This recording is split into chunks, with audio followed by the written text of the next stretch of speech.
King Ranch, located in South Texas between Corpus Christi and Brownsville, is one of the largest ranches in the world. The King Ranch comprises 825,000 acres and was founded in 1853 by Captain Richard King and Gideon K. Lewis, includes portions of 6 Texas counties, including most of Kleberg County and much of Kenedy County, with portions extending into Brooks, Jim Wells, Nueces, and Willacy Counties. The ranch does not consist of one single contiguous plot of land, but rather 4 large sections called divisions. The divisions are the Santa Gertrudis, the Laureles, the Encino and the Norias. Only the first 2 of the 4 divisions border each other, and that border is relatively short. The ranch was designated a National Historic Landmark in 1961.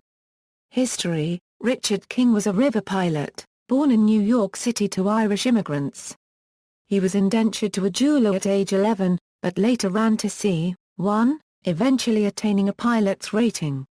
In 1843, King first met his future business partner in the King Ranch, Mifflin Kenedy, captain of the steamboat Champion. Both served under General Zachary Taylor, operating steamboats from Brazos Santiago Harbor to Matamoros, and on upriver to Camargo, Tamaulipas, in support of the U.S. invasion of Monterrey and Saltillo. After the Mexican War, King made a good living hauling merchandise on the Rio Grande, as far upriver as Camargo, and Rio Grande City. In the meantime, Kenedy was able to make money by carrying goods overland into Mexico.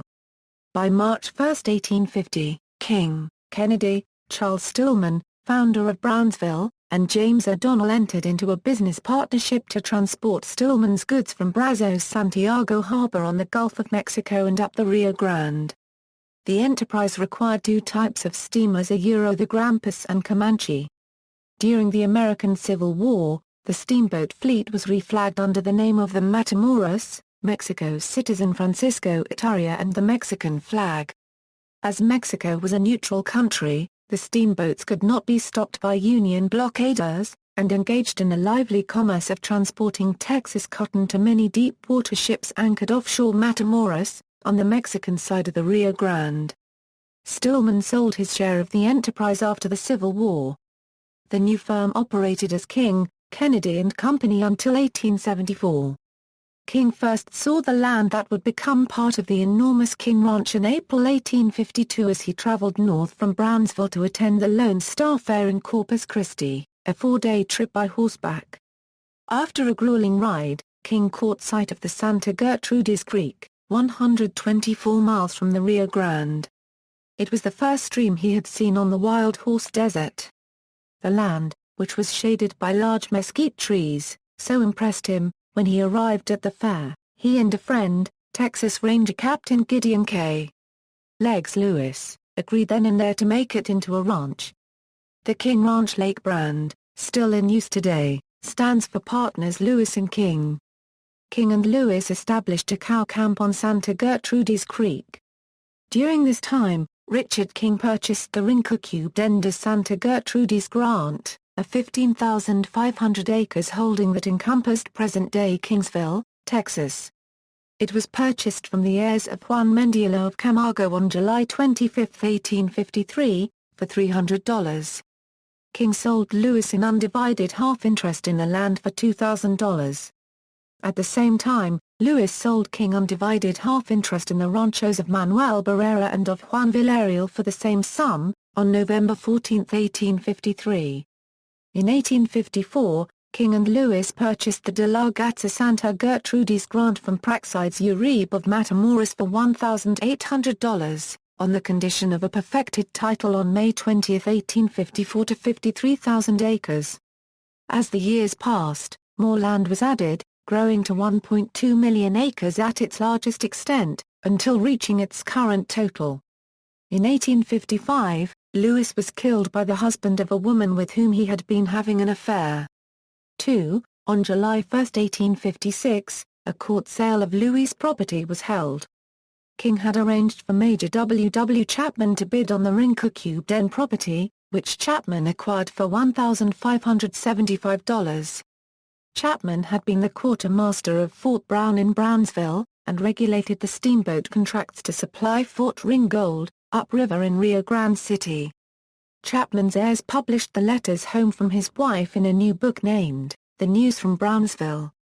King interested Captain James Walworth in acquiring the entire De la Gatza grant, which Walworth completed on December 26, 1856, for $5,000 paid to Praxides Uribe. King thus retained operational control of the ranch, with Walworth as a silent partner who held title to the land, and who paid taxes on it. 3. King and Walworth's brand was registered June 27, 1859 along with his earlier brands. According to oral tradition, when King and his partners began hiring people to staff the ranch, they hired a number of Mexican hands, including an entire Mexican village that had been decimated by drought in 1854. Lee records that King led the entrada of villagers from Corrales, Tamaulipas, Mexico in the early months of 1854. As the ranch grew, its hands came to be called Kine plus or minus O's, or King's men. Over time, some original grantees returned to their land. King once said he could not have kept on and held on if Andra copyright canals had not been adjoining. 4. Records show a Mexican range cow cost $6 in 1854, a Mustang cost $6, and a stud horse cost $200 euro 300. 5. In sum, in 1854, King paid $12,275.79. Lee estimated the 1855 expenses were smaller. The first brand was the Ehrfurcher. 6. In 1859, the ranch recorded its first official brands. In 1869, the ranch registered its Running W brand, which remains the King Ranch's official mark today. At the time, the ranch grazed cattle, horses, sheep and goats. By the mid-1870s, though, the ranch's hallmark stock had become the hardy Texas Longhorn. The ranch also boasted several Brahman bulls, as well as beef shorthorns and Herefords. The Brahmans, which were native to South Asia, were well adapted to thrive in South Texas' hot climate. They were crossed with the ranch's beef shorthorns to produce the ranch's own trademark stock the Santa Gertrudis cattle, which were recognized as a breed in 1940. The Santa Gertrudis was the first American breed of beef cattle. Lee portrays King's purchase of the ranch as motivated by his wooing of Henrietta Maria Morse Chamberlain, whom he married in the First Presbyterian Church, Brownsville, on Sunday, December 10, 1854. The King Ranch HK brand stands for Henrietta King. In the Civil War, initially, the disruption of the flow of cattle to market caused a drop in beef prices. In 1861, the price of cattle dropped to $2 a head, rising to $11 per head by August 1862. The 1863 to 1864 winter pushed uncounted cattle south toward the Nueces and Rio Grande. By the end of the Civil War, the Texas Rangers were disbanded by the Reconstruction. It became too tempting to simply herd cattle across the Nueces or Rio Grande. Even in this time of loss, by 1869, Richard King was able to round up 48,664 of an estimated 84,000 head of cattle. Allowing for 10,000 remaining, Richard King claimed a loss of 33,827 head from 1869 to 1872. To handle depredations, the ranchers formed the Stock Raisers Association of Western Texas in 1870. Mifflin Kennedy led the first meeting. By 1874, the Texas Rangers were re-established, and were a factor in controlling the depredations. By 1870, 300,000 head of cattle made their way from the west to the railroads of Kansas, and thence to the stockyards of Chicago. On a Texas ranch, a steer worth $11 would bring $20 from a buyer in Abilene. The buyer in turn could ask $31.50 at the Union stockyards. Richard King could drive his cattle for 100 days to the railheads of Kansas. By 1871, though, 700,000 head of cattle caused a market glut, which King avoided by personal negotiation in Abilene. King managed to avoid the September 19, 1873, Black Friday panic by selling early. During the lean year that followed, King continued to fence his land, and manage his cattle, horses and sheep. One technique King used to manage costs was to make his trail bosses the owners of the herd. The bosses would sign a note for the cattle, which they would begin to drive to market in February of each year, for the 100-day drive. The bosses were also the employers of the outfit. Upon the sale of the herd to the northern buyers, the trail bosses could relieve their indebtedness, and earn a profit greater than their ordinary wages. At the death of Henrietta King, the appraiser's statement of gross estate, Mrs. H. M. King listed a net total of $5.4 million, as the owner of 997,444.56 acres, which did not include the Santa Gertrudis headquarters, nor did it include the Kleberg, Stillman and Lasata tracts, which were not of the estate. Her son-in-law, Bob Kleberg, Sr., said a valuation of $4 to $5 an acre on 1 million acres of raw ranch land was about right, but it took a long time for the government to admit it.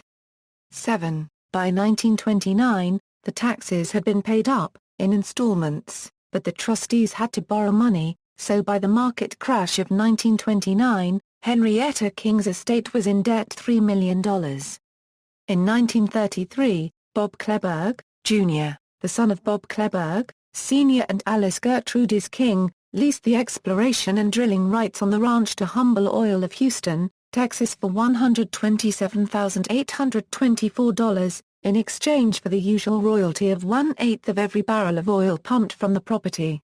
Humble Oil loaned enough money to pay the debts of the H. M. King estate, secured by a first mortgage on the land.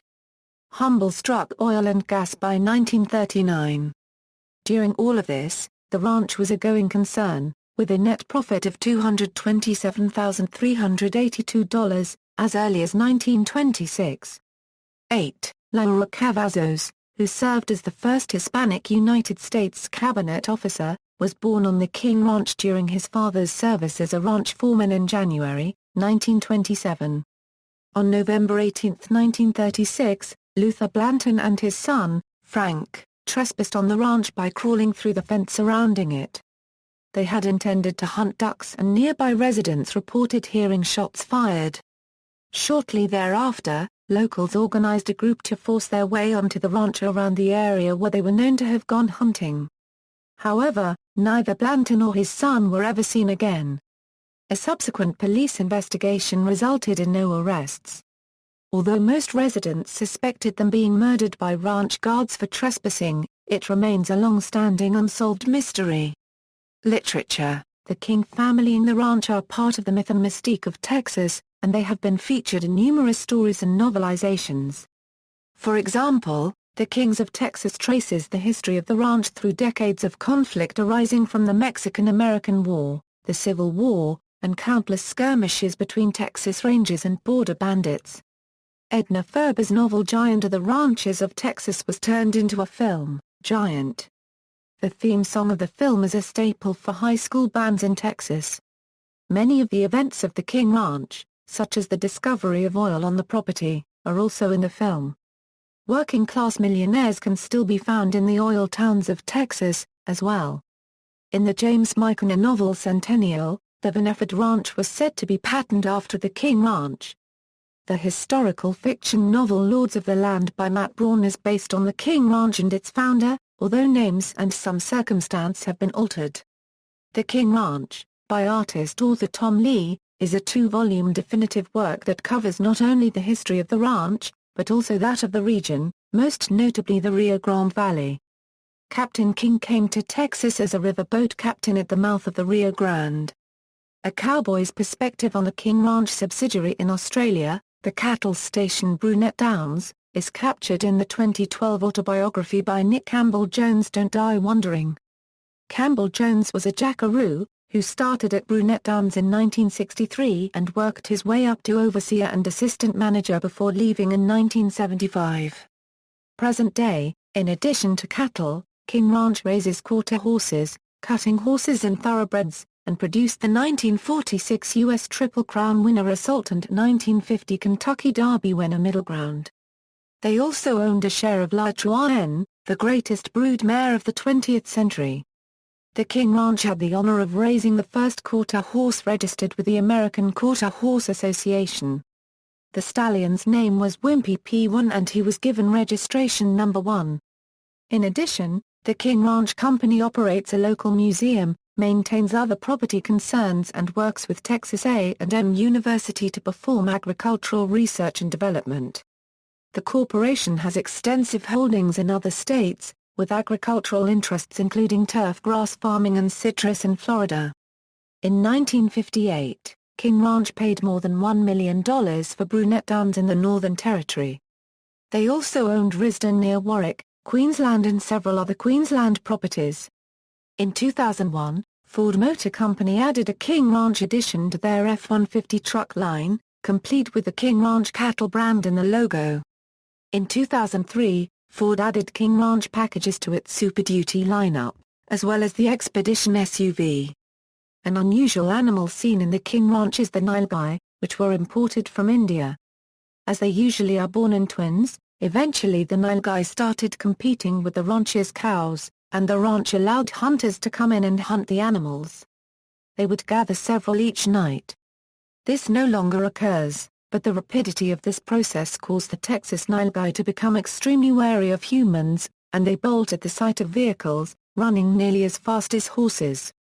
Footnotes: Lee, PA2, for King's biographical details, Lee cites Richard King's sworn deposition before F. J. Parker, U.S. Commissioner, Eastern District of Texas, April 11, 1870, filed with the U.S. and Mexican Claims Commission, Washington, D.C., August 30, 1870. Records of Boundary and Claims Commission and Arbitrations, Claims vs. Mexico, 1868, Claim Number 579, RG 76 GSA, National Archives and Records Services, Washington, D.C., 9, Lee, pp. 128-9. Notes from the King Ranch Vault in Henrietta King's handwriting. A Reminiscences by Henrietta King to members of her family. References. Tom Lee, The King Ranch. 2 volumes. 838 pages. Index. Maps and drawings by the author. Boston, Little, Brown. Library of Congress Catalog Card, 57-7839, further reading. Don Graham, The Kings of Texas, The 150-Year Saga of an American Ranching Empire, ISBN 0-471-39451-3, John Cipher, Bob Kleberg and the King Ranch, A Worldwide Sea of Grass, ISBN 978-0-292-71187-7. External links, King Ranch from the Handbook of Texas Online, Battle of Palomito Ranch from the Handbook of Texas Online, 4 Generations of Kiney Plus or Minus O's. 1854-1980, The Texas Experience, Waylon Jennings presents The King Ranch, from the Texas Archive of the Moving Image.